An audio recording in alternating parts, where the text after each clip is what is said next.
તાલુકા સંકલન સમિતિની મિટિંગમાં આખા તાલુકાના કોઈ પણ ગામના નાના મોટા કંઈ પ્રશ્નો હોય એના ઉપર ચર્ચાઓ અને જરૂરી નિર્ણયો લેવામાં આવતા હોય છે. અને અધ્યક્ષ પ્રાંત અધિકારી હોય છે. ધારાસભ્ય પણ તાલુકા સંકલન સમિતિના સભ્ય તરીકે કોઈ પણ પ્રશ્ન રજૂ કરી શકે છે. ધારાસભ્ય તરીકે ચૂંટાયા પછી હું પહેલી વખત આ વિસાવદર તાલુકાની તાલુકા સંકલન સમિતિમાં આજે ઉપસ્થિત રહ્યો છું. મેં કુલ આજે 17 જેટલા પ્રશ્નો પ્રાંત અધિકારીની અધ્યક્ષતામાં સંકલન સમિતિને પૂછ્યા છે.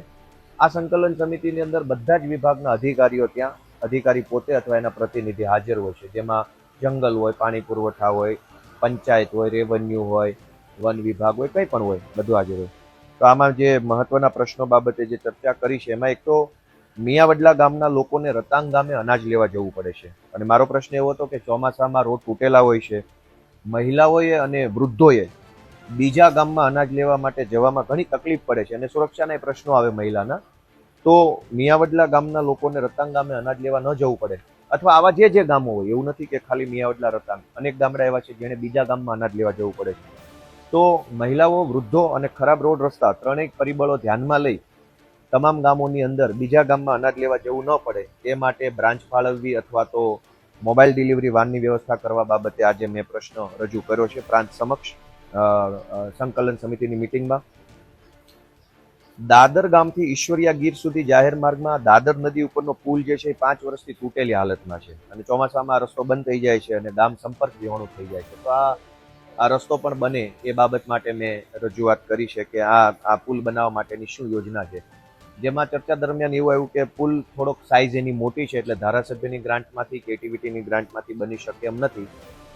એની વધારે રૂપિયાની રિક્વાયરમેન્ટ વાળો પુલ છે એટલે એને આગળની મિટિંગમાં ચર્ચા અને ત્યાં સુધી અભ્યાસ કરવા માટે આ પ્રશ્ન રાખ્યો છે. ઝાંઝેસર નામનું ગામ જે છે એ ગામ સંપાદિત થયેલું નવું ગામ છે. જૂનું ગામ આખું જે છે એ ડૂબમાં જતું રહ્યું છે.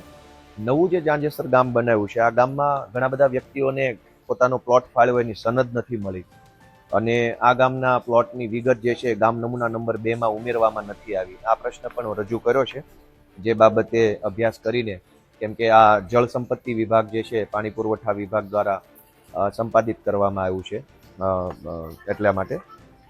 આ સિવાય લીલિયાથી જાંબાળા રોડનું કામ 2 વર્ષ પહેલા ચાલુ કરવામાં આવેલ હતું, પરંતુ એમાં મેટલ કામ પૂરું થઈ ગયા પછી આજ દિવસ સુધી ડામર કામ કરવામાં નથી આવ્યું. તો આ લીલિયાથી જાંબાળા રોડનું કામ પણ વહેલી તકે ડામર રોડ થાય ચોમાસું પૂરું થયા પછી એ બાબતની ચર્ચા થઈ છે. ખાંભાગીરથી ઈશ્વરિયા રોડનું કામ 2 વર્ષ પહેલા ચાલુ કર્યું હતું, એમાં મેટલ કામ થઈ ગયું હતું પણ આજ દિન સુધી ડામરનું કામ નથી થયું. આ પ્રશ્નમાં ચર્ચા એવી થઈ છે કે 2021-22ના વર્ષમાં મેટલ કામ પૂરું થયા બાદ એજન્સી છે એ અધવચ્ચેથી કામ છોડીને ભાગી ગઈ. હવે ડામર લગાવવાનો જે પ્રશ્ન છે એમાં ટેકનિકલ પ્રશ્ન એ આવ્યો છે કે મેટલ 2021-22માં કર્યા પછી ડામર નહીં લાગવાના કારણે અત્યાર સુધીમાં મેટલ પણ ઉખડી ગયું છે. એટલે હવે મેટલ જ નથી તો ડામર શેના ઉપર લાગશે? તો નવેસરથી મેટલ કામ થાય પછી એની ઉપર ડામર કામ થાય એ બાબતની આજે રજૂઆત ચર્ચા કરેલી છે. કાલસારીથી ભૂતળી તરફ જતો રસ્તો જે છે અત્યંત ખરાબ હાલતમાં છે. આ રસ્તો એક સરકારની યોજના પ્રમાણે કોઈ પણ રોડના ચોપડામાં નથી. પ્લાન રોડ કે નોન પ્લાન રોડ એવું બધું હોય છે, એક પણ રોડમાં આવતો નથી, એટલે આ રસ્તો બનાવવા બાબતે બાકી છે. નાની મોણપરી ગામમાંથી સામા કાંઠે પ્લોટમાં જવા માટે માઘિયો નદી ઉપર જે પુલ બને છે એનું કામ લાંબા સમયથી અધૂરું છે. તો આ કામ ક્યારે પૂરું થશે, કેવી રીતે, ક્યાં અટવાયું છે એ બાબતની ચર્ચા પણ આજની મિટિંગમાં થઈ છે. શિરવાણિયા ગામનું સ્મશાન જે છે એ નદીના સામા કાંઠે આવેલું છે. ચોમાસા દરમિયાન નદીમાં પાણી આવે તો અંતિમ સંસ્કાર કરવા જવા માટે તકલીફ પડે છે અને એ સિવાય પણ અંતિમ સંસ્કાર સિવાય પણ લોકોએ રૂપાવટી તરફ કે એવી રીતે જવું હોય તો ઘણી બધી અગવડતા પડે છે. આ બાબતની રજૂઆત કરતા અધિકારીશ્રી તરફથી એવું જાણવા મળ્યું છે કે શિરવાણિયા રૂપાવટી રોડ આખો મંજૂર થયો છે, આખો નવો રોડ બનશે અને ઊભું નાળું પુલ બનશે. થોડોક લાંબો સમય લાગશે, 1-1.5 વર્ષનો સમય લાગશે, પરંતુ આ જે અત્યારે જે ધાબીનો પ્રશ્ન છે એ પ્રશ્નનું સોલ્યુશન લાંબા ગાળે થઈ જશે. રતાંગથી મિયાવડલા રોડનું કામ વર્ષોથી બંધ છે અને આ રોડની બાબતને શું પ્રશ્ન છે, ક્યાં અટવાયું છે, સરકારી તંત્ર તરફથી કોઈ પ્રોબ્લેમ છે કે ગામજનો પાસેથી કોઈ સહકારની અપેક્ષા છે એ બાબતની ચર્ચા થઈ છે. રતાંગ મિયાવડલા રોડ બાબતે દુધાળા ગીર ગામની અંદર રહેણાંકના મકાનો ઉપર ભયજનક રીતે વીજળીના તાર મૂકેલા છે. આખા ગામની અંદર વીજળીના તાર જે નીકળ્યા છે એ ભયજનક રીતે લોકોના અગાસી ઉપરથી, લોકોની દિવાલ પાસે, લોકોના ઘર પાસે, બારી પાસે આવે છે. આ બાબતની આજે વીજળી વિભાગને રજૂઆત કરતા તેમાં મુખ્ય 2 પ્રશ્નો બહાર આવ્યા. એક તો ભયજનક તાર લાગેલા છે અને બીજો પ્રશ્ન એ છે કે ત્યાં ટીસી નાના નાના ટ્રાન્સફોર્મર્સ લાગેલા છે, તો ટ્રાન્સફોર્મર બદલી અને મોટા ટ્રાન્સફોર્મર મૂકવાની દરખાસ્ત થઈ ગઈ છે. એ બાબતની રજૂઆત આજે થઈ છે. આ સિવાય પીરવડ ગામે વાસ્મો યોજના અંતર્ગત લોકભાગીદારીથી સમ બનાવવા માટે ગામજનો પાસેથી લોકફાળો લઈ લીધો છે, પરંતુ કામ ચાલુ થયું નથી. આ પ્રશ્ન પણ હતો. જૂની ચાવંડ ગામે આંગણવાડી મંજૂર થઈ છે, પરંતુ કામ ચાલુ થયું નથી. એ બાબતનો પ્રશ્ન છે.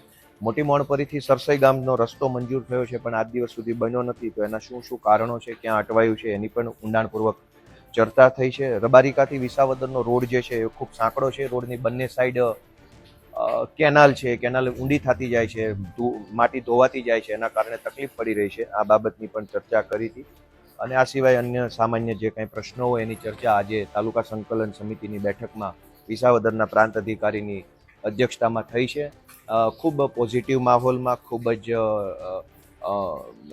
સકારાત્મક રીતે આ આખી મિટિંગ થઈ છે. હું આશા રાખું છું કે આ બાબતે કોઈ સારું નિરાકરણ અને નિવેડો આવશે. તો જનતાને જાણવાનો એ હક છે કે જનતાએ જે કાંઈ જનપ્રતિનિધિને ચૂંટણીમાં મત આપ્યો છે, એ જનપ્રતિનિધિ શું કરી રહ્યા છે, ક્યાં જઈ રહ્યા છે, કોને મળી રહ્યા છે, શું વાતચીત થઈ છે, એ જણાવવું એ મારી ફરજ છે. એટલે હું જ્યારે જે સરકારી મિટિંગમાં જાઉં છું એ બાબતની જાણ જનતાને કરતો હોઉં છું.